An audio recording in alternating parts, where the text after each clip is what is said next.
Good afternoon, ladies and gentlemen. My name is Wade. I'm one of the funeral directors with Cully's Meadowwood Funeral Home. Thank you for coming today for Dr. Redfield's memorial services. Miss Judy Jolly is now going to step up and say a few words. We do have some other folks that will be following Miss Jolly. Now, after everything is, after all the speakers are through, we have food available over here against this wall that you're more than welcome to. Okay? Thank you. And thank you. One of the things that I remember so much about David, who lived across the street from us, was we went to the wolf sanctuary, and I was fascinated by it. He'd asked me to go to be with his sister, I believe it was. I forgot now who had come, but anyway, it was so long ago.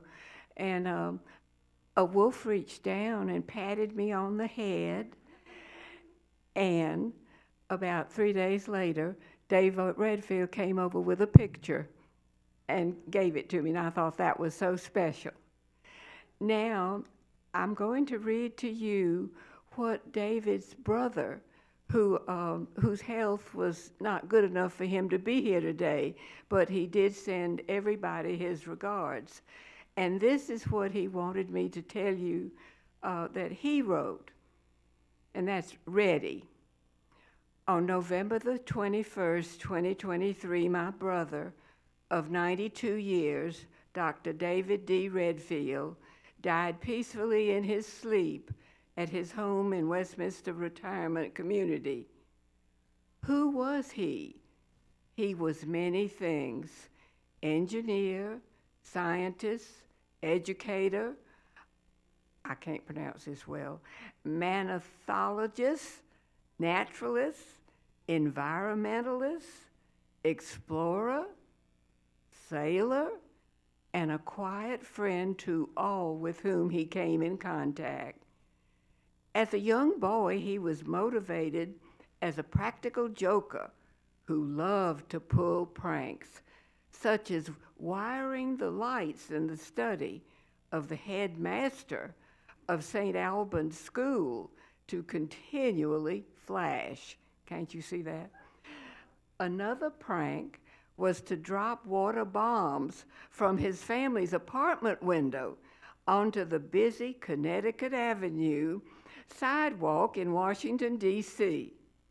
Our mother did not appreciate the knock on the front door by a District of Columbia police officer. Well, David explained that he'd made a practice run calculating speed, velocity, and aim to ensure that the bursting water bomb would startle, not hit, walking pedestrians. When he grew up, he earned a BS in engineering, master's degrees in education and atomic physics, and a PhD in education. In between his master's and PhD, he spent 2 years in the Army as a second lieutenant. His assignment was to recruit German physicists for government research. Can you imagine that at only age 23?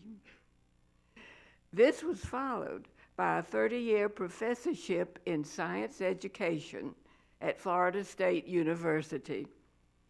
He was married twice, first to Mara Hicks of Cape Town, South Africa, and then to Patricia Darrow of Tallahassee, Florida. Sadly, each passed away within 10 years due to illness, and these were perhaps the happiest years of his life. David wrote 35 native books, nature, I said it wrong, and he co-authored a series of experimental texts for middle school science classrooms, and they're still in use worldwide. As an explorer in retirement, he led an expedition to Laos to discover a live animal I think they call it Kaanu, but anyway, it's rock rat, we know, which had been considered extinct for many years and known only in fossil form. Well, the video presentation of the live animal appeared on the FSU internet and received more hits than FSU championship football team. David was an ardent bird watcher and decided early on in retirement that he would identify representatives of every avian species, 9,838, grouped into 204 taxonomic families. He saw representatives of all 204 families and 50% of the species. To do this, he traveled over 80 countries, distributed throughout all continents, and he wrote a book called A 12-Year Adventure with Birds, and he described all his travels. When I think of my brother, I am reminded of this poem. The wave of life runs deep and seems wide. At times it seems shallow, almost subsides. When it runs high, flooding over fields, the soil is enriched with bountiful yields. In life's later years, we are blessed just to be, but to be and be loved is as broad as the sea. David was a unique individual whose life was as broad as the sea, and all those who knew him felt lucky that he passed their way. As a brother, I am particularly blessed.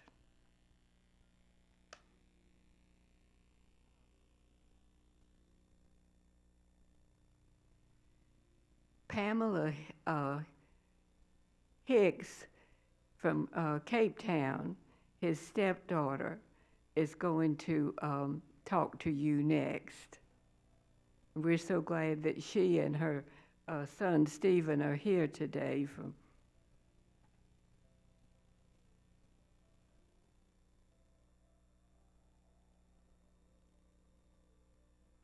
Well, good afternoon, everybody. Thank you for having me.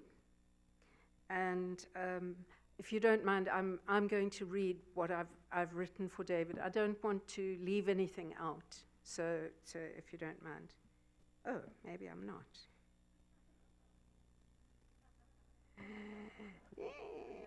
What's your one?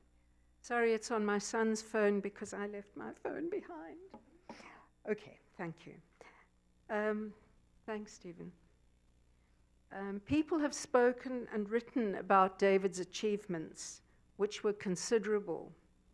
I'd like to talk about David as a family person, as I knew him. You've heard that David was my stepfather. He was married to my mother, Moira, for a little over 10 years, from 1980 to 1991.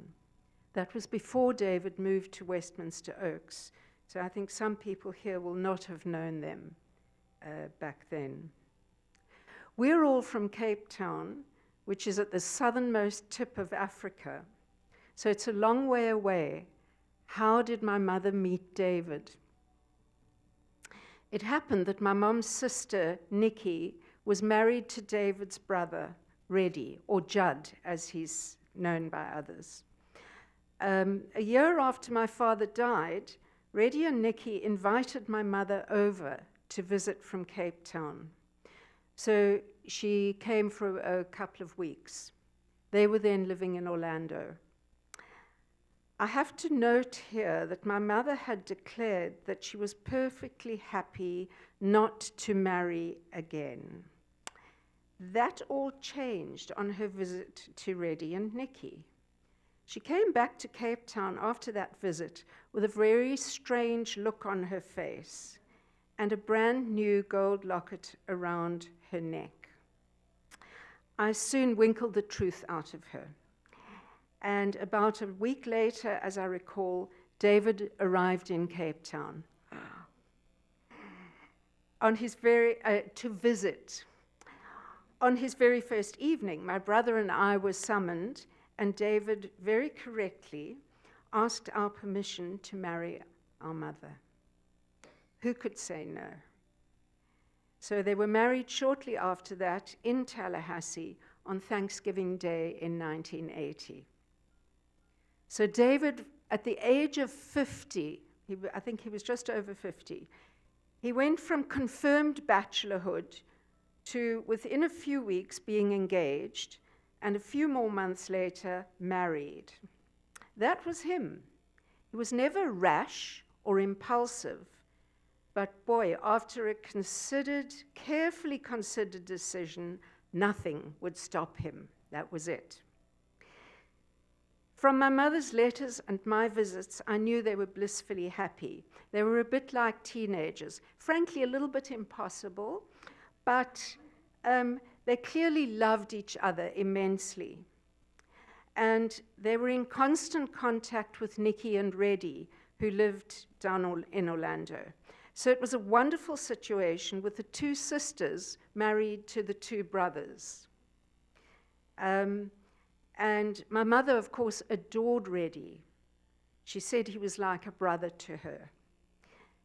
A kinder pair of brothers you couldn't hope to find. They were a tribute to their dear mother, Anne, who herself was a one-time resident of Westminster Oaks. That was where I first met Westminster Oaks, was visiting Anne here before David moved in. When my mother fell ill, about 9 years after they married, David was typically immensely supportive throughout that time. He told me afterwards that she died, this is a true story, died in his arms, saying his name as her last words. So I'll always be immensely grateful to him for the years of happiness that he gave my mother. After my mother passed away, we, my brother Barry and I, kept contact with David, and with Reddy, of course, and in fact, our sense of family only strengthened. We have many happy memories of visits, travels, celebrations, such as one brief visit that David made to Cape Town, which my brother and his then partner Anne decided was a perfect occasion to get married.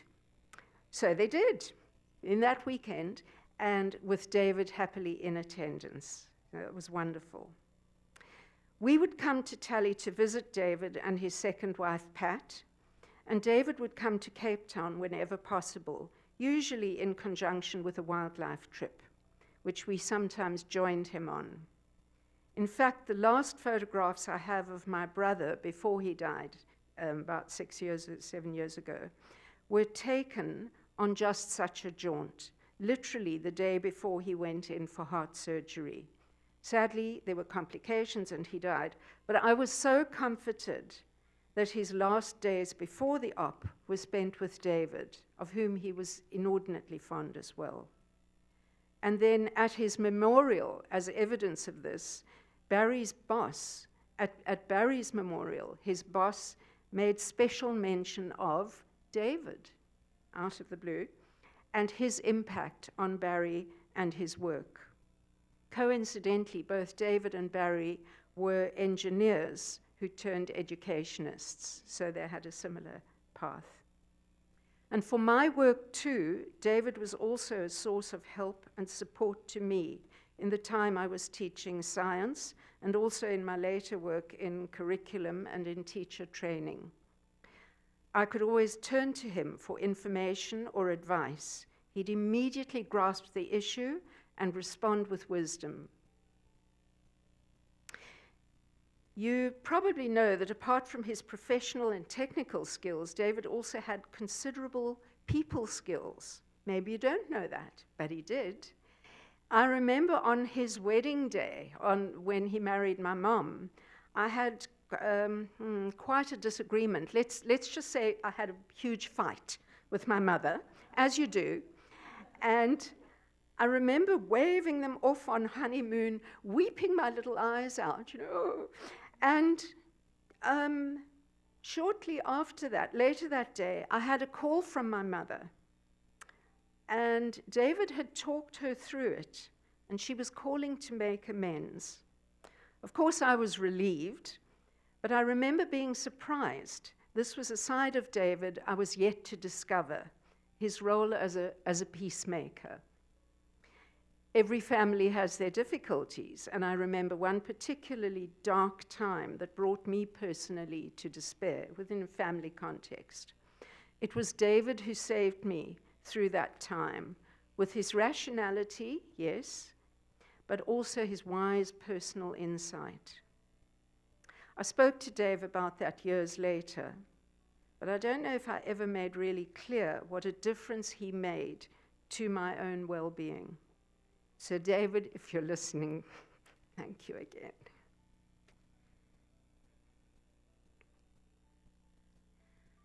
I particularly remember a visit with my son Stephen and his then partner Laura a few years back. We came to visit David here at Westminster Oaks.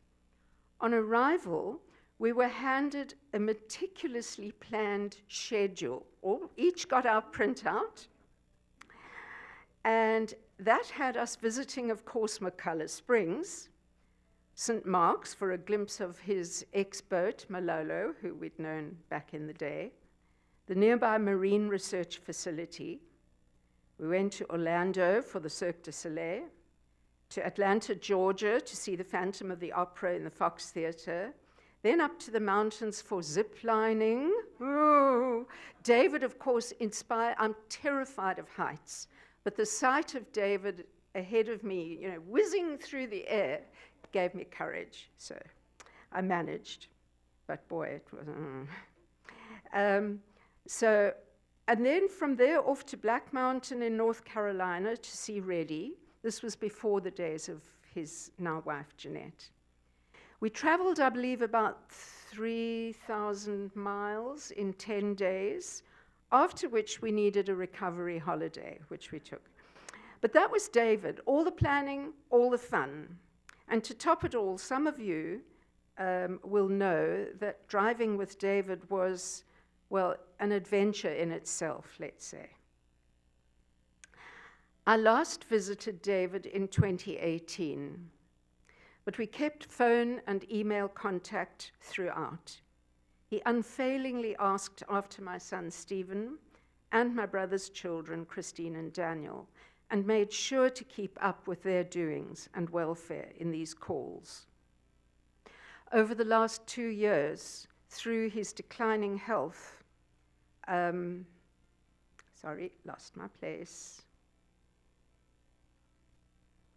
Through his declining health, we made sure to speak every few weeks when we'd chat for 1 to 2 hours, at least an hour, just chewing the fat, catching up on news, bemoaning certain aspects of American politics, we won't go there, and getting our respective dogs, Silas and Lula, to say hello on the screen. So even when I could see that he was struggling, he was, as you'll know, never complaining, always stoic. In this time, I came to know Justice and how well she cared for him. One day, thanks to our cell phones, I even went on a ride with them through the streets, with them both through the streets of Tallahassee to fetch her son. That was fun. David was well supported by Reddy, his brother and best friend, and I'm so sorry he could not be here today.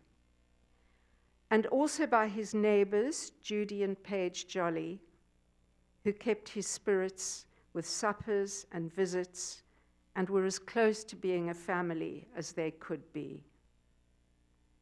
It's clear from the responses when I've met people here this week how much David was held in esteem in this community. So thanks to you all from a family perspective. It's an enormous comfort to hear that he brought enjoyment to so many with his travel presentations, among other things, and even to hear that he was well thought of in his FSU days was wonderful for me personally. Finally, on behalf of my son and myself, I'd like to make a personal thanks to a few people. To John Mackey for his sound information and advice. To Chuck and Patty Mitchell for their great company. To Justice and her family for helping me to keep contact, especially in the last few days of David's life, and that has made such a difference to me. To Judy Jolly for her fabulous hospitality and company to me and my son, and for the activities we've shared in the past few days. It's been wonderful. And to Paige Jolly for her unstinting help, support, and her friendship. Despite the sad occasion, we have so enjoyed being with, dare I say, you all. And I'm sure that's exactly the way that David would have wanted it. So thank you.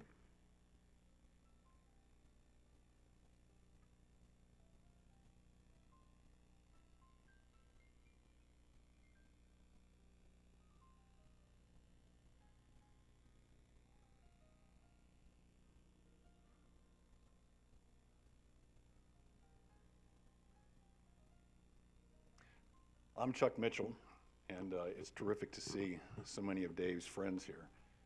My wonderful wife, Patty, and I met Dave in September of 2002. We were flying back from Wyoming. It was a weekend where there were rolling brownouts across the country.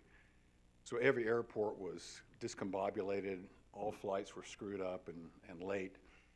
We had hoped to get back to Tallahassee by about 7 o'clock Sunday night. We didn't even get into Atlanta until about 10. The plane left maybe a few hours later. It was the last flight into Tallahassee on the Sunday night. It was double booked. There were a number of people who had to get to Tallahassee Monday morning. There were a lot of unhappy people as we boarded the plane, people who were tired, had spent their entire days in airports. We get on the plane only to find out that the air conditioning is broken.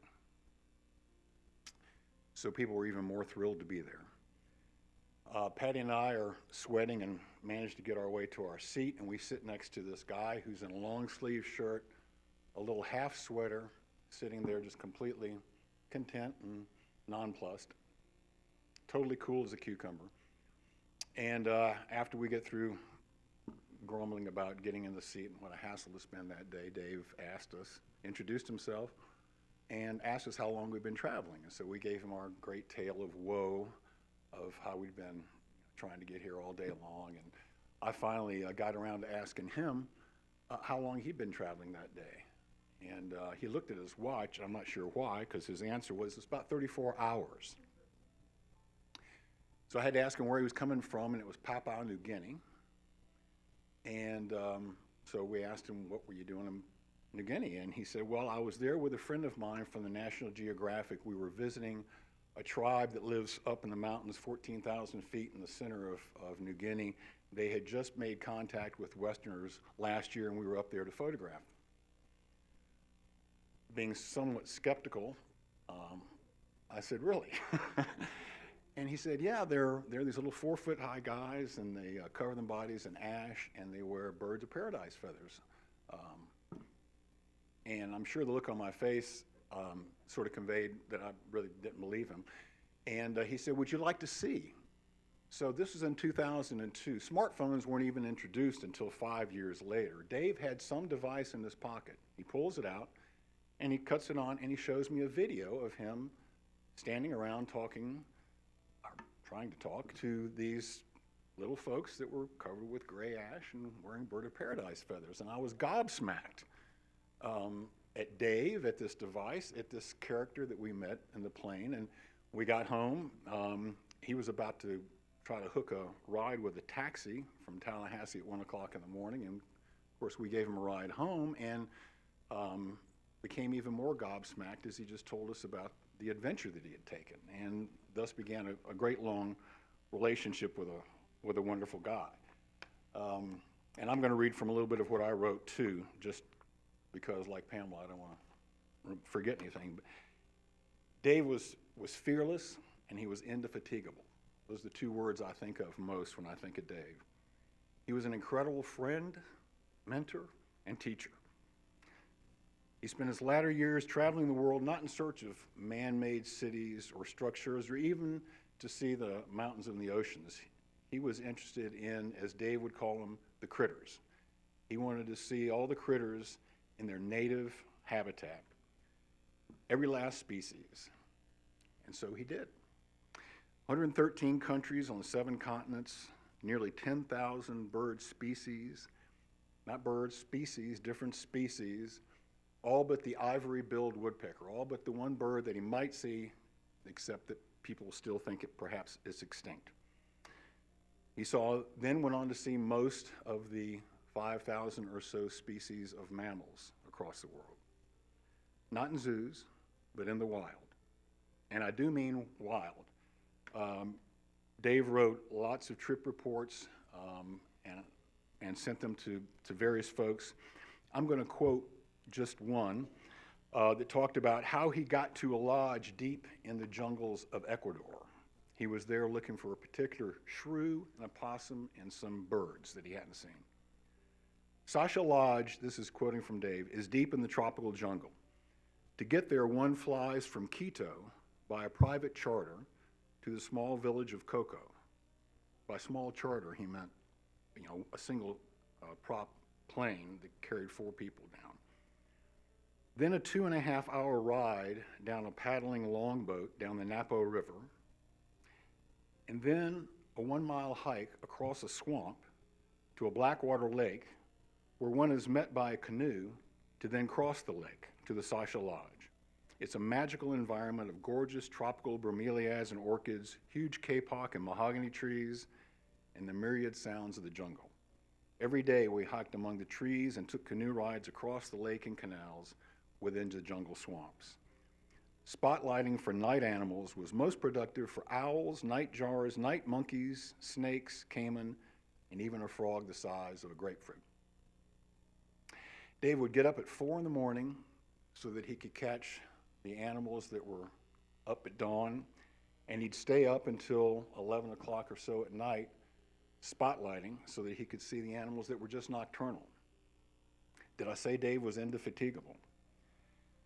When he was in Borneo one time, he slipped at night when they were looking for bats, and he got a stick stuck through his jaw and his cheek, and they had to hike and boat all night to get back to a clinic or to find a clinic so that he could get some sutures in it. Then he was back at it. He went to Etria in Uganda with armed guards to see wildlife outside the refuge. He went to Patagonia. Actually, he chartered a private flight to Robinson Crusoe Island, which is 400 miles off the southeast coast of Chile, or the southwest coast of Chile. Sheer cliff walls and ridiculous, formidable seas made boating from the island almost impossible and very risky. You know Dave, he found a guide to take him to see the cliff caves so that he could spot a specific type of kestrel that only lived in that area. The seas were so rough that the guide and his helper got seasick, not Dave. In fact, Dave said the huge swells and waves helped stir up the birds, so he got an even better view. This is Dave. Dave and his big brother, Reddy, decided they wanted to go to base camp at Mount Everest. Gave us an itinerary. It was a nice thing Dave would do is he'd give us an itinerary of where he was going to go and what he was going to do. There were some of us that were always concerned about this guy going out on these trips. We wanted to make sure we kind of knew where he was in case we had to go bail him out somewhere. In this particular event, we were a little concerned about them getting up to base camp at 17,500 feet altitude. And the day they were supposed to be at base camp was the day that an avalanche hit and killed 12 climbers at the base camp. We were frantic, along with several other of Dave's friends. I've got going through my emails, there's a whole section in there where we're all trying to figure out where they were and how they were. We were worried to death, and then we finally heard from them. Reddy had decided they needed to make their way to a 5-star hotel in China so that he could talk to his new girlfriend, Jeanette. So that was the only thing that really ever ended one of Dave's birding trips prematurely. Dave made history and was plastered all over the evening news, all over the world in 2006 with this incredible discovery, documentation and photography of the Laotian rock rat, which Judy talked a little bit about. It was thought to have gone extinct 11 million years ago, and it's an incredible story, like many of Dave's travels. Dave had a friend who'd seen what he thought might be part of a dead rock rat hanging in a wet market in Laos. Wet markets are where bush people will bring in bush meat to hang, and folks will come in and sell it and buy it, and meat's a little hard to get in that part of the world, and so that was the way that they shopped. Dave decided to see if he could go find one of these critters. If it was actually alive, it would be quite a find. And so he hired a Laotian student from the rural area near the wet market to be his guide. He took him through the jungle to a small village of 17 huts where Dave stayed for a week. He slept on a board covered with mosquito netting. Each morning they would leave before dawn and hike through the jungle and up the limestone cliffs where the trapper said they might find a rock rat. The rain and mosquitoes didn't daunt Dave as they not only searched but set traps in hopes of catching one alive. They ate what they found in the jungle. Dave showed us pictures of them eating ant eggs, after shaking off the ants, of course, munching on bamboo shoots, tadpoles, and mushrooms. Dave had quite the eclectic appetite, and as he said, you eat where you are. On the last day, they caught one. They caught one of these rock rats, and it's about the size of a squirrel. It was so docile that it sat in Dave's hands and slowly crawled up his shoulder. Dave's documentation enabled subsequent scientists to confirm its existence and actually relist it as the most recent mammalian species. Dave managed to accomplish virtually all of his birding and mammal sighting goals in just 12 dedicated years. But Dave had other goals. He jumped out of an airplane. He drove a race car in Daytona, but not in the race. He might have wanted to try that, but they wouldn't let him, I'm sure. He went to Banning Mills in Georgia to go on the world's longest zip line, as Pamela was telling you. And he was so enthusiastic about these zip lines that Patty and I decided we had to go up and try this. And, we're not, closet people. We go out and do stuff. We're kind of adventurous, we thought, or we think. We'd like to think. Until we met Dave, we thought so. And these zip lines were daunting. I mean, they were tough. We got beat up and we got freaked out a couple times. And Dave said, but you have to try the Screaming Eagle. You got to ride the Screaming Eagle, aptly named, because it's a 2,500-foot line that runs over a 100-foot canyon with a river rolling right through it. And you get up to about 70 miles an hour on this thing, laying on your belly, just flying out like this. We tapped out. Sorry, not for us. We couldn't do it. But Dave loved that thing. Anyone who knew Dave knew how enthralled he was with animals, or critters, as Dave loved to call them. More than that, he understood the value of animals to humans, and not just for food or in utilitarian ways.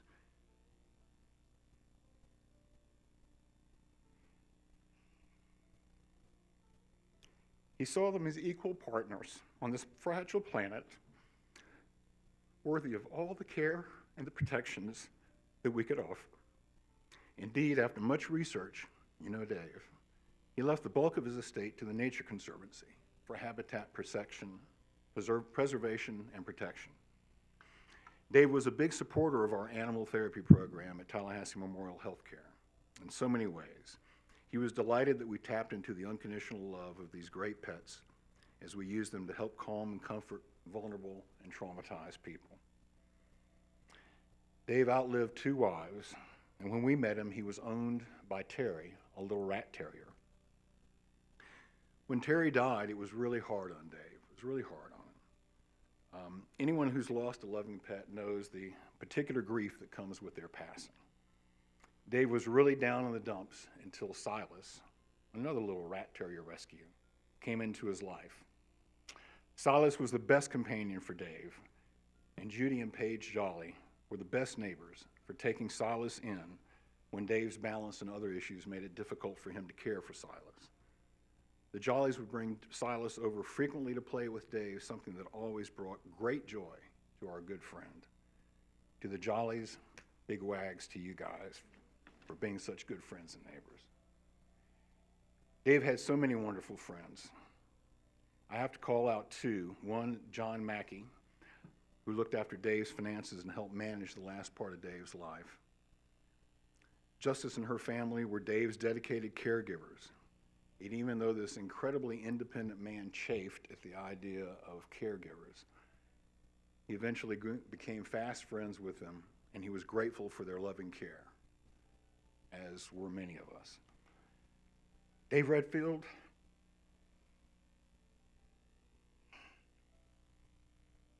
was a mentor, an inspiration, and an unflagging supporter of animals and their habitat. I loved him dearly and was honored to be his friend. It was likewise an honor when he asked me to be his healthcare surrogate and to be there for him when he needed me to look out for him and ensure that his last wishes were carried out. Dave was a special, special man and an incredible friend. I loved him, and I miss him terribly. I will think of him often, and I'll always remember him. Thank you all for being here to help remember Dave, too.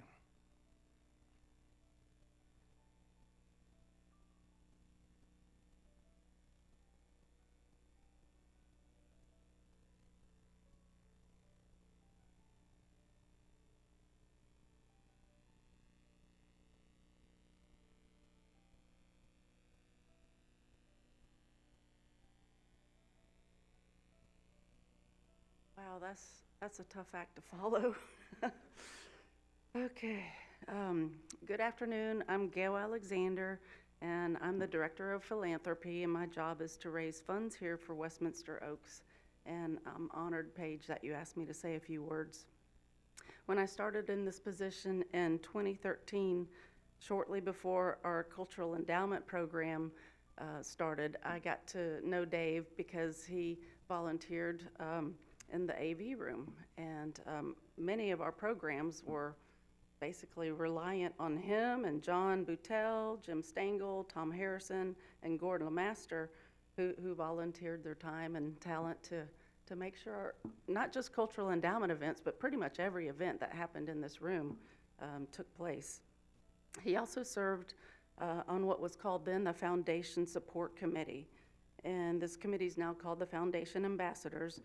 But it was Dave's idea to have these large screens put in this room to make every seat a good seat. Smart man.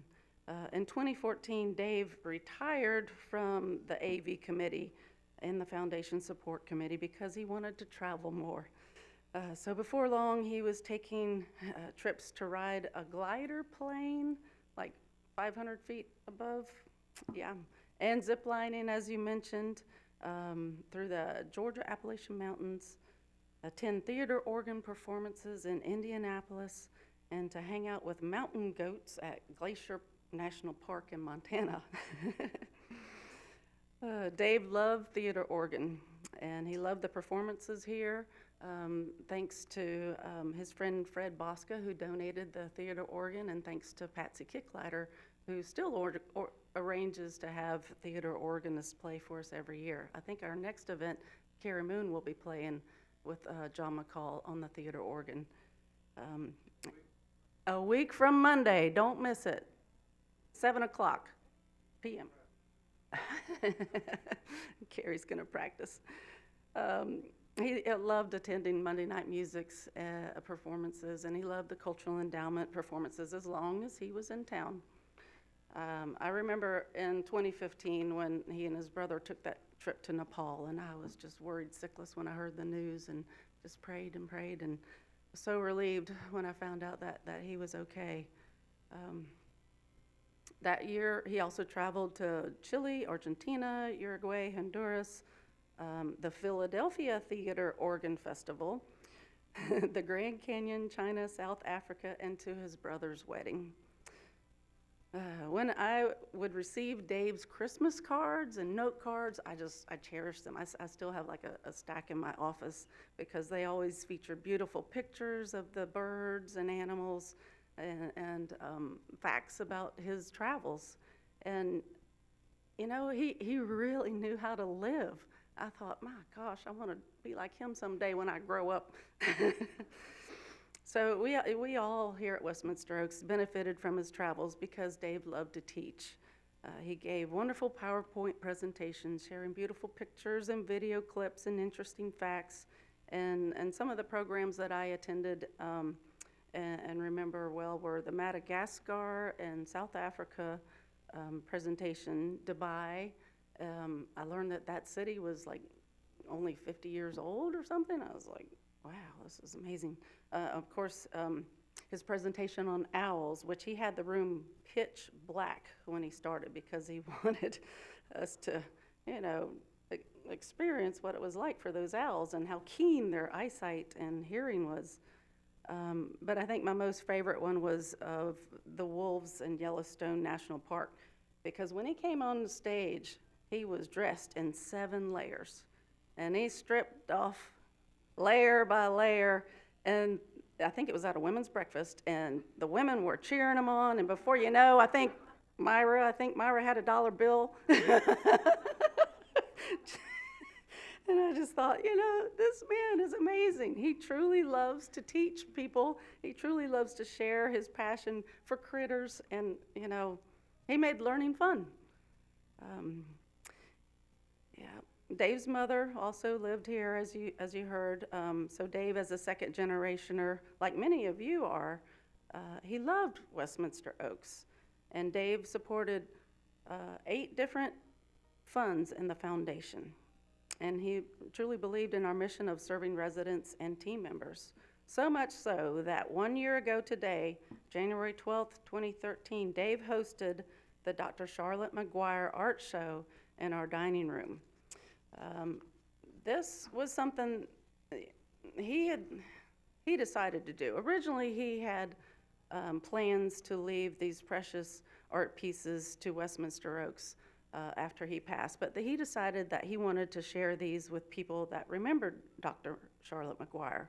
And so the pieces were put up for silent auction in our main dining room, and he wanted to do this to raise funds for the Dr. Charlotte McGuire Nursing Scholarship. You know, how thoughtful. These pictures were from his great travels. He would take the pictures, he would hand them to Dr. McGuire, and she would color them with colored pencil, and then he would have them beautifully, perfectly matted and framed. And so I'm honored that I was the highest bidder of the Slow Loris, and that's in my office. It's such an adorable creature. He had a very special bond and friendship with Charlotte, and in 2019, we celebrated the 10-year anniversary of this McGuire Center, and Dave gave a PowerPoint presentation about Dr. McGuire and her legacy at this event. He was also very supportive of our memory care campaign. He and Silas were in a video where we hired professional videographers to do basically a commercial promoting the memory care campaign, and at the official kickoff, he was happy to speak and ask others to support this campaign. In 2020, Dave entered a picture of an owl's ear into our annual foundation art show. You know, he's still wanting to teach people. He thought it was interesting where the ear was located on the owl, and I wanted him to enter a selfie of him and Silas, but he wouldn't. I wish I had that picture. I don't know where it is, but I saw it, and I'm like, oh, enter that. That'll win. So we're very thankful for the many ways that Dave enriched our lives here at Westminster Oaks. He truly made living here and working here a pleasure, and I'm honored to have known him, and we will certainly miss him. Thank you.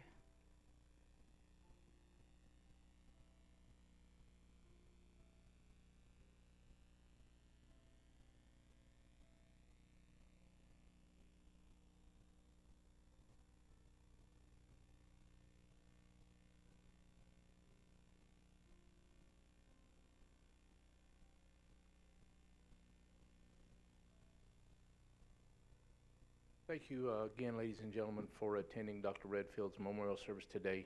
Ms. Jolly has asked me to let you folks know that the food is ready at your leisure. There's no need to rush out, so you can linger and eat and enjoy each other's company. Thank you so much.